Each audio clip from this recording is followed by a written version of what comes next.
The great chamber of the Galactic Council stretched across 3 kilometers of orbital station. Its walls lined with viewing ports that showed the endless darkness of space beyond. 12 species sat in their designated sections, each one representing civilizations that had mastered interstellar travel thousands of years before humanity had learned to make fire. Ambassador Kethvaran stood in the center of the chamber, his 4 eyes scanning the assembled representatives as his chitinous plates shifted, with colors that communicated his emotional state to anyone who could read Theshan bioluminescence. He had just volunteered for what everyone in the chamber considered a suicide mission. High Arbiter Melanis floated forward from her crystalline throne, her body catching the light and scattering it into rainbows across the polished floor. "You understand what you are asking," she said, her voice resonating through translation devices that converted her harmonic speech into something the other species could comprehend. "I am not asking," Kethvaran replied, his thorax plates glowing a steady blue that indicated calm certainty. "I am volunteering." The Vorn representative slammed one of his massive fists against his console, the sound echoing through the chamber like thunder. "This is foolishness," General Koroth growled, his scarred face twisting with barely contained frustration. "We've sent 17 probes to that cursed world in the past century, and every single one has returned damaged or corrupted or simply empty. I have read the reports," Kethvaran said. "Reports cannot convey what we have witnessed," Melanis interjected, her crystalline form pulsing with deep violet light that indicated genuine concern. "The machines do not malfunction in any way our engineers can explain, and their data cores are not erased but simply blank as if the information was never recorded." She paused and the chamber fell silent. "One probe," she continued, "when our technicians attempted to force a data extraction, transmitted a single phrase before permanently shutting down its own consciousness matrix." "What phrase?" Kethvaran asked Melanis. Hesitated, and that hesitation from a being who had guided the council for 6,000 years sent ripples of unease through every representative in the chamber. "They remember everything," she said finally. The words hung in the air like a physical presence. Ambassador Kethvaran considered this information, and his plate shifted through several colors before settling on a pattern that indicated thoughtful acceptance in his 800 years of diplomatic service. He had brokered peace between the Vorn hegemony and the Krill swarm when both species had been ready to annihilate each other. He had walked through the poison gardens of his own homeworld during the Great Purification when the air itself had been lethal to breathe. Without protective equipment, he had survived the psychic storms of the mindless expanse, where entire crews had gone mad from exposure to the raw emotional energy that permeated that cursed region of space. Surely one primitive species, on one small planet at the edge of an unremarkable spiral arm, could not be worse than any of that. "What do we actually know about them?" he asked the Melanis collective representative, a hive mind entity that spoke through a biological avatar, leaned forward with obvious interest. "They call themselves humans," the avatar said, its voice carrying the harmonic undertones of millions of connected consciousnesses. "They evolved on the 3rd planet of a yellow dwarf star approximately 200,000 of their years ago, and they achieved industrial technology roughly 300 of their years in the past. That is remarkably fast." Kethvaran observed. "Too fast," General Koroth said. "They developed nuclear fission and then immediately used it as a weapon against their own species." Several representatives made sounds of disgust or disbelief.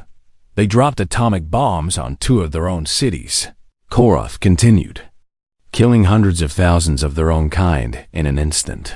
And they did this not out of desperation or as a last resort, but as a calculated military decision. And yet they did not destroy themselves. Kefvaran said, "Not for lack of trying." The Krill matriarch clicked, her mandibles expressing dark amusement. In the following decades, they built enough nuclear weapons to exterminate all life on their planet several times over, and they came close to using them on multiple occasions. But they did not. No, Milana said.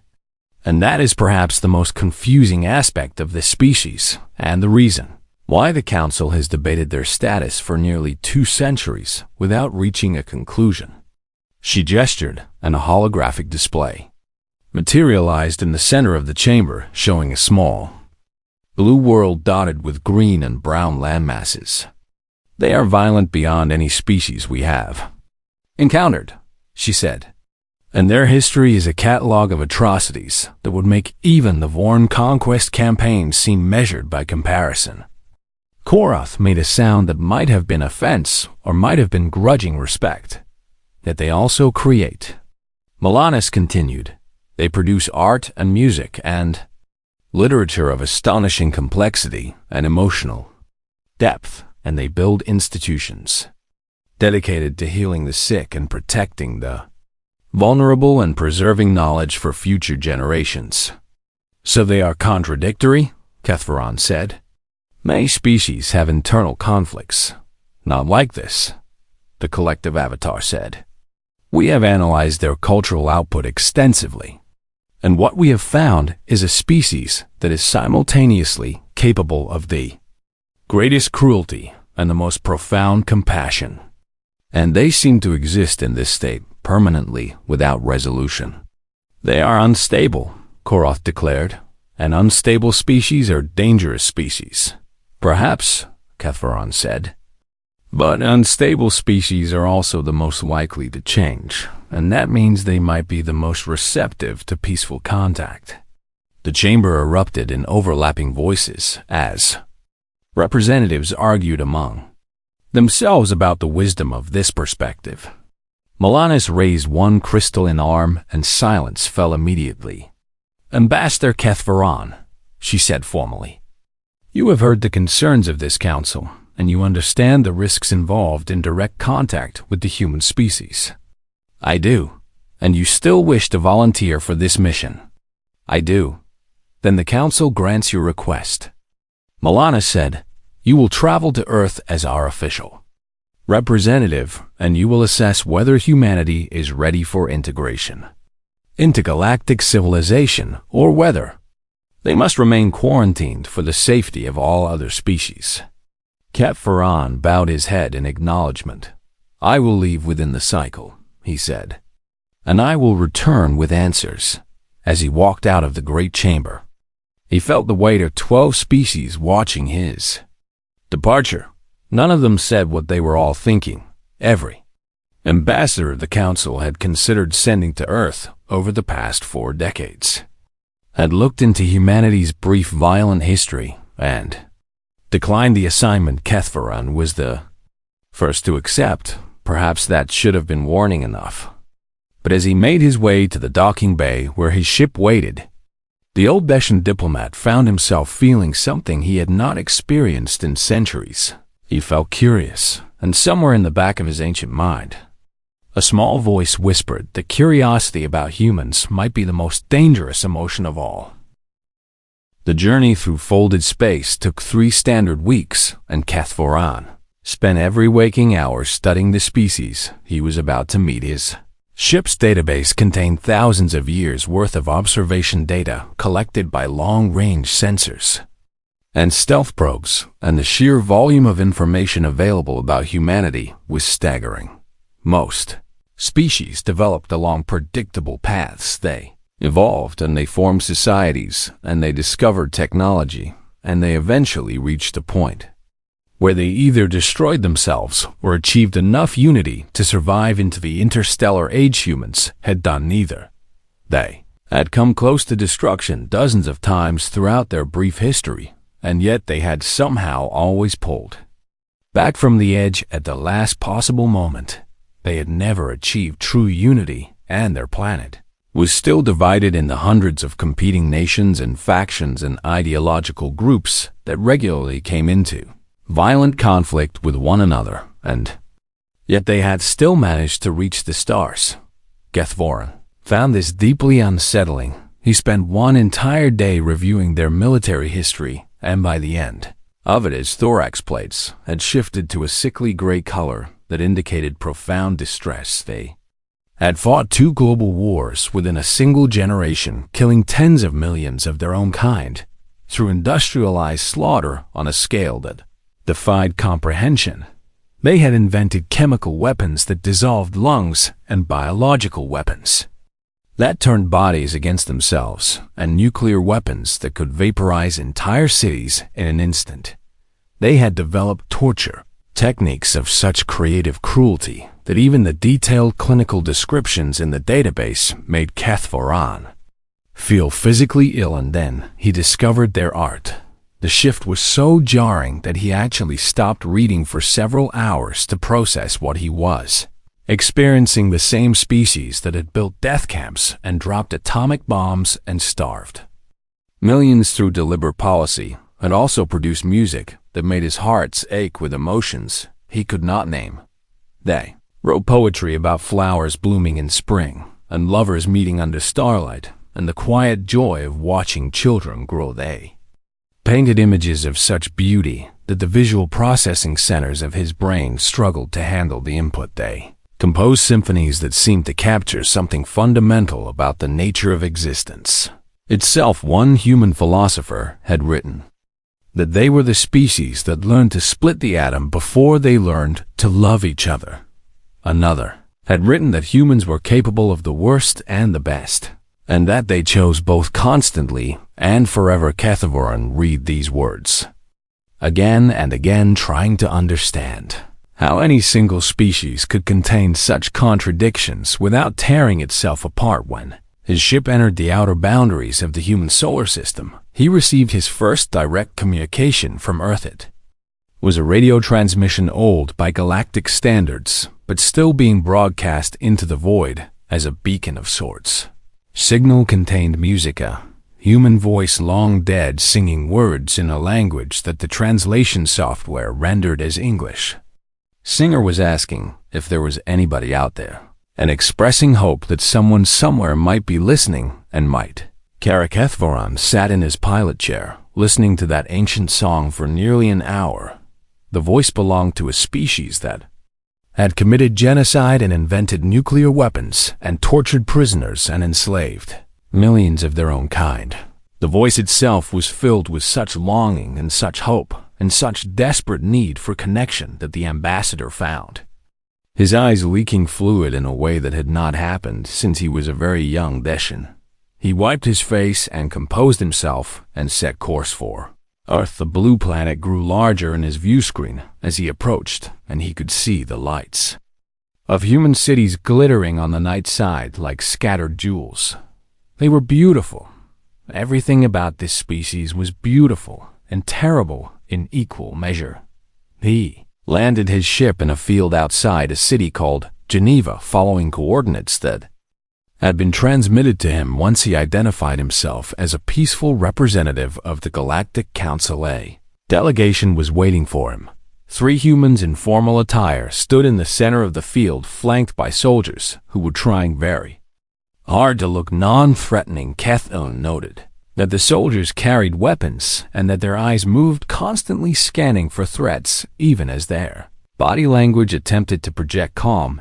They were afraid of him, and they were ready to kill him if necessary, and yet they were still here, offering peaceful greeting. One of the humans stepped forward as he descended from his ship. She was old by their standards, with gray hair and a face lined with deep creases that his database told him as old him indicated decades of both worry and laughter. "Ambassador," she said, and her voice was steady despite the slight tremor he detected in her hands. "Welcome to Earth, and my name is Dr. Elena Vasquez, and I am told your species communicates through bioluminescence as well as sound." She paused, and Kethvoran saw her consulting a small device in her hand. "Is there a form of address you would prefer?" The ambassador felt his plate shift with genuine surprise. They had studied Dishan communication methods. They had prepared for his arrival. They were treating this as a formal diplomatic exchange between equals, even though they must know that his civilization could destroy their entire planet without significant effort. "Your language will suffice," he said finally. "I am Kethvaran, and I speak for the Galactic Council, Doctor." Vasquez smiled, and his database had warned him that this baring of teeth indicated friendliness rather than aggression, but it still took conscious effort not to flinch.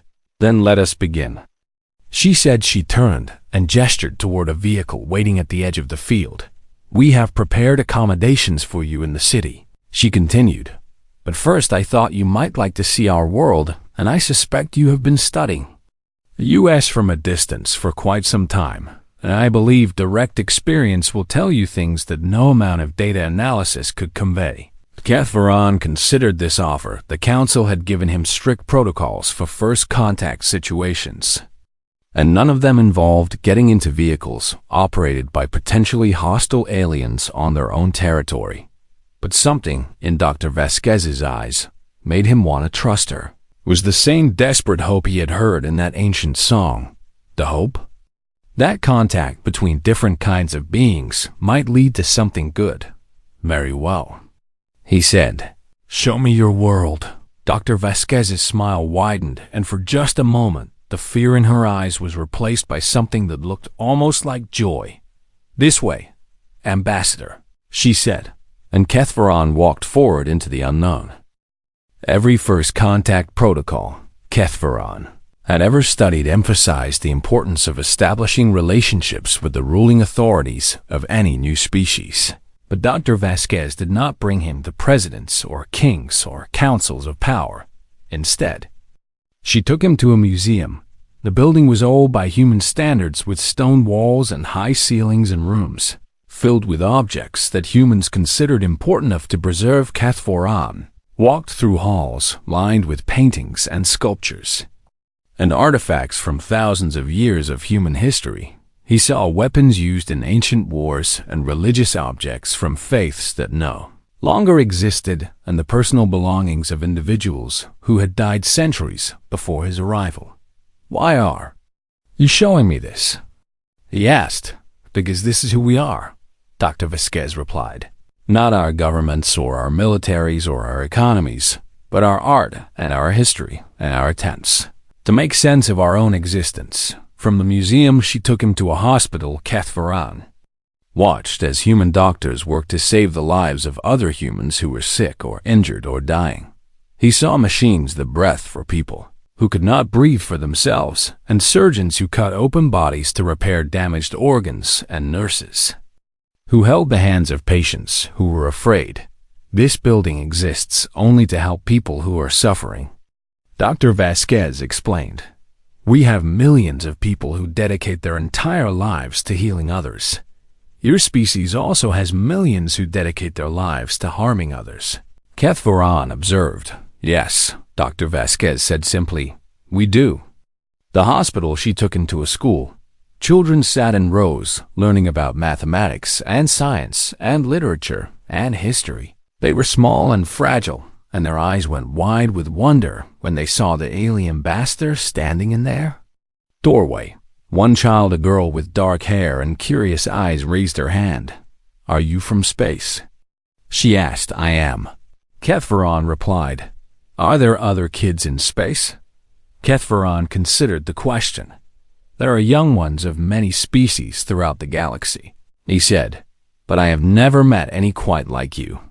The girl smiled and returned to her studies. From the school, Dr. Vasquez took him to a cemetery. Rows upon rows of stone markers stretched across a hillside, each one representing a human who had lived and died. "This is where we put our dead," she said. "We bury them in the earth and mark the places where they rest so that those who come after can remember them.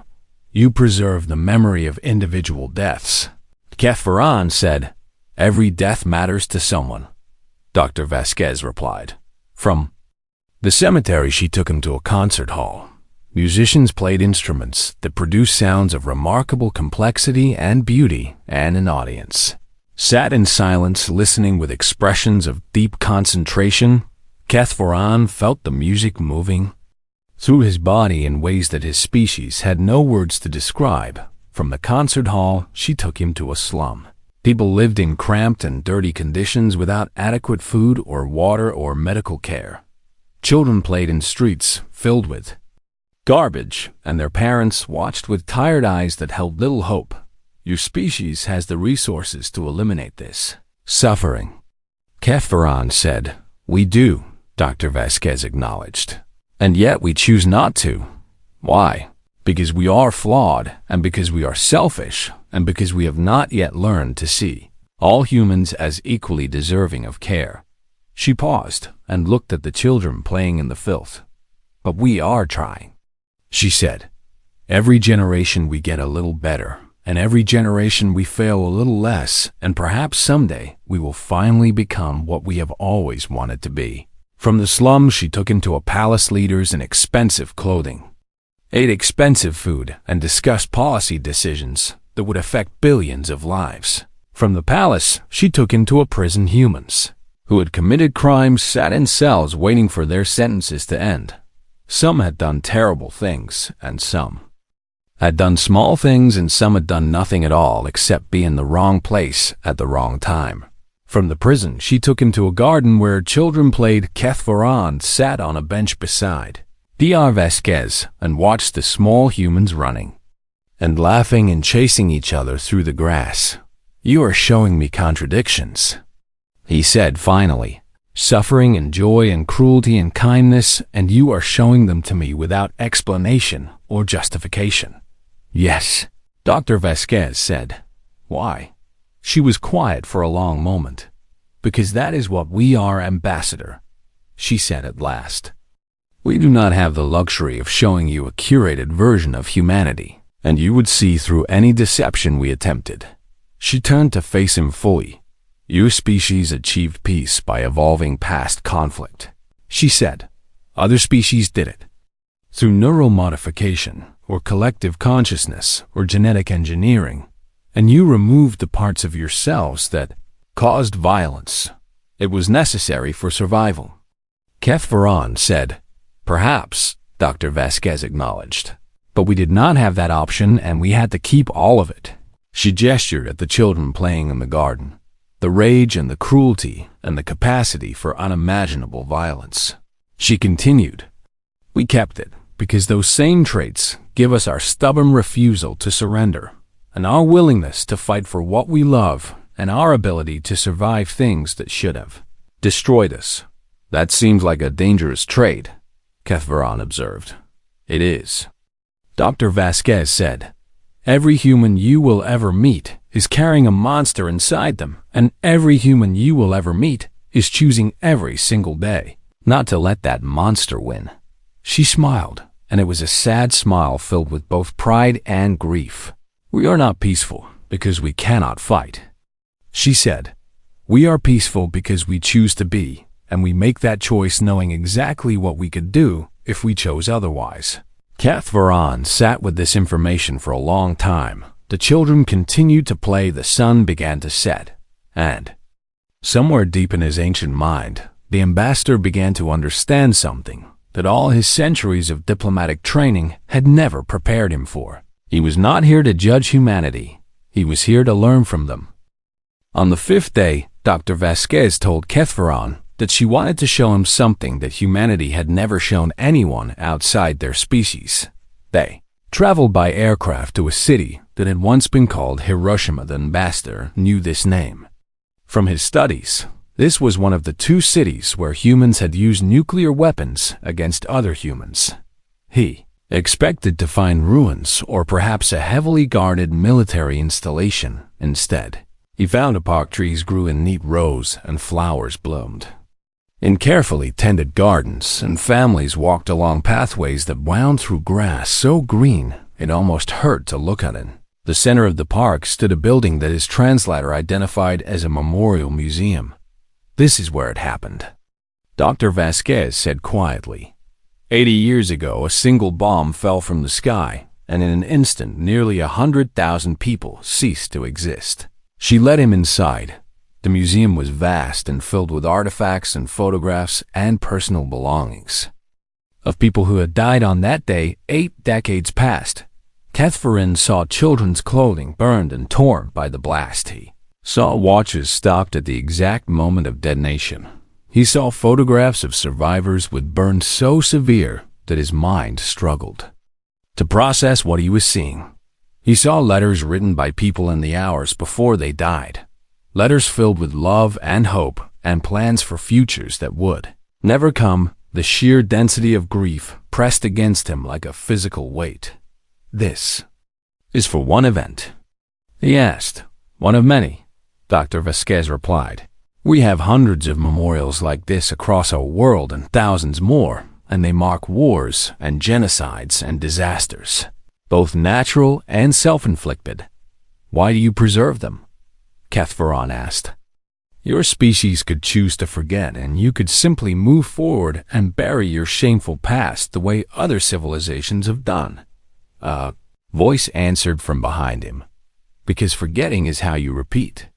Catherine turned and saw a young human woman standing beside a wall of photographs. Her eyes were wet with tears, but her voice was steady and strong.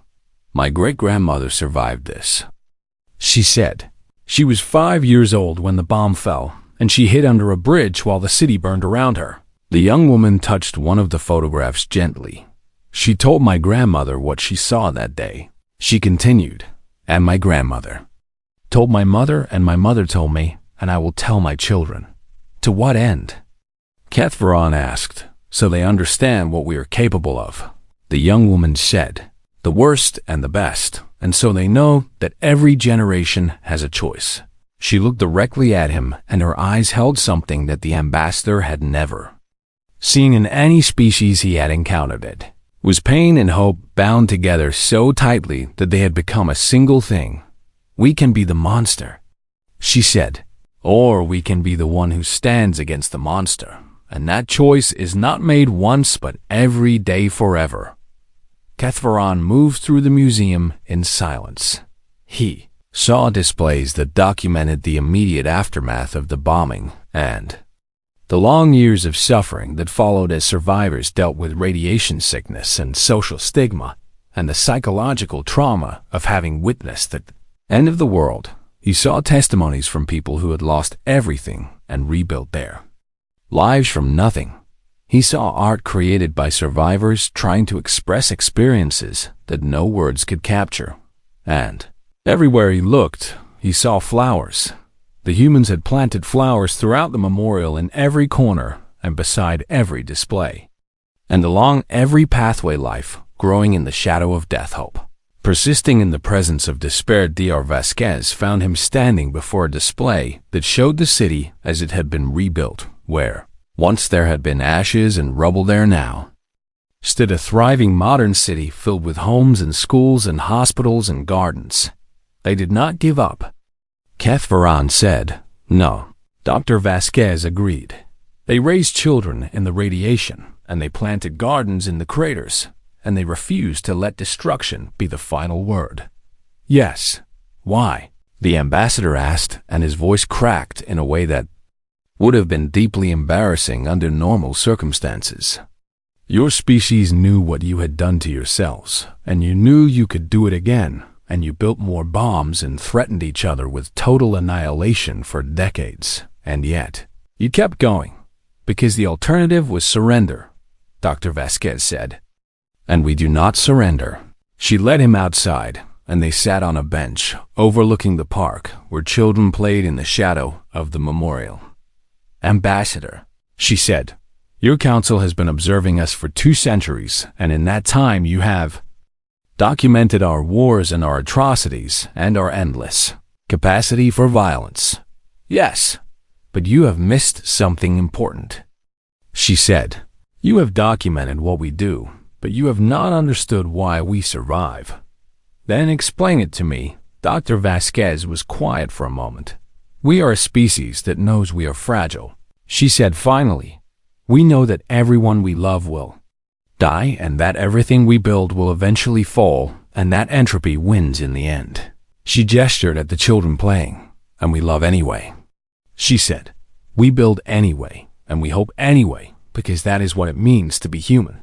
"That seems irrational." "It is completely irrational," Dr. Vasquez agreed. "And it is also the most powerful force in our entire existence." She stood up and offered her hand to help him rise. "Tomorrow I want to show you one more thing," she said. "Something that I think will help you understand what you need to report to your council." Kefferon took her hand and felt the warmth of human skin against his chitinous plates. "What is it?" he asked. Dr. Vasquez smiled. "Hope," she said. 3 months after his arrival on Earth, Ambassador Kefferon's ship emerged from folded space into Council-controlled territory. His communication systems remained silent. No data transmissions preceded his arrival. No responses came to the dozens of hailing frequencies that the orbital stations broadcast toward his vessel. The ship docked automatically following pre-programmed approach vectors, and Kefferon walked through the corridors of the station without speaking to anyone who approached him. Technicians who attempted to download his mission data found nothing. The storage systems were not corrupted, and they were not encrypted. They were simply empty, as if no information had ever been recorded at all. Word spread quickly through the station, and by the time Kefferon reached the great chamber of the Galactic Council, a full emergency session had been convened. All 12 species were represented. All 12 species watched in silence as the ambassador they had sent to Earth 3 months before walked to the center of the chamber and stood beneath the weight of their collective attention. He looked different. His chitinous plates, which had once maintained the steady control patterns of a veteran diplomat, now flickered with colors and rhythms that none of them had ever seen from a Deshan. His 4 eyes, which had observed 8 centuries of galactic history, seemed to look past the assembled representatives at something far away, something they could not see. High Arbiter Milanus floated forward, her crystalline form pulsing with cautious concern. "Ambassador Kefferon," she said formally, "you returned in silence, and you deleted your mission data, and you have refused all communication for 3 days."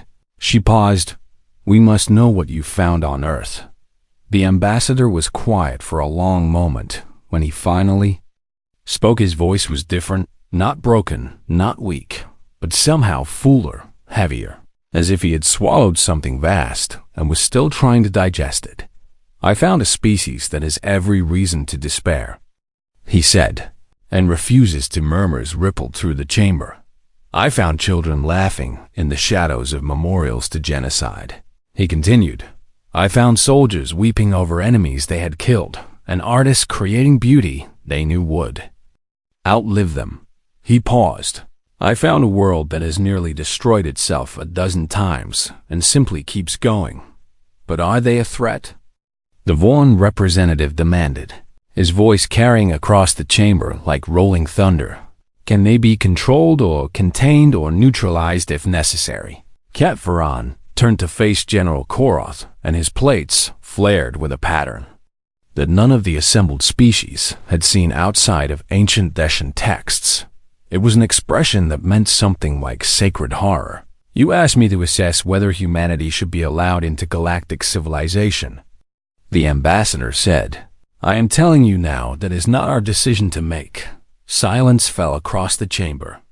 "They are not coming to us asking for permission," Kefferon continued. "They are coming because they have decided to come, and the only question before this council is whether we will meet them as equals or as obstacles." He paused, and his eyes swept across every representative in the chamber. "And I have seen what they do to obstacles.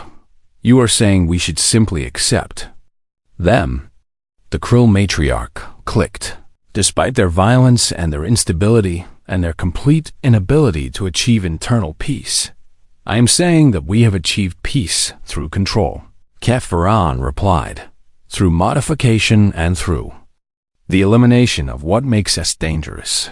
He turned slowly, letting his gaze rest on each species in turn. "Humanity has achieved survival through the opposite," he said. They have kept their darkness, and they have learned to carry it. His plates shifted to colors that indicated profound conviction. Every human you will ever meet is fighting a war inside themselves that we cannot imagine, he said. A constant battle between what they could be and what they choose to be. He paused. And most of them are winning. High Arbiter. Melanis moved forward, her crystalline form casting rainbow shadows across the floor. Ambassador, she said. Your report and your recommendation are required by this council. Kethvaron turned to face her. My recommendation, he said, is that when humanity arrives at your doorstep, and will you remember what they have built with hands that could just as easily destroy. He walked toward the chamber doors.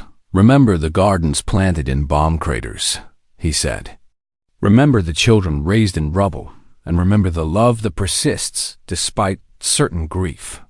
He reached the doors, and they opened before him. And remember this, he said without turning. They are not coming to prove themselves to us.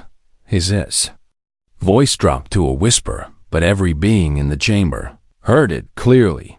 They are coming because they looked at the stars and knew they would probably fail and knew they might destroy themselves trying.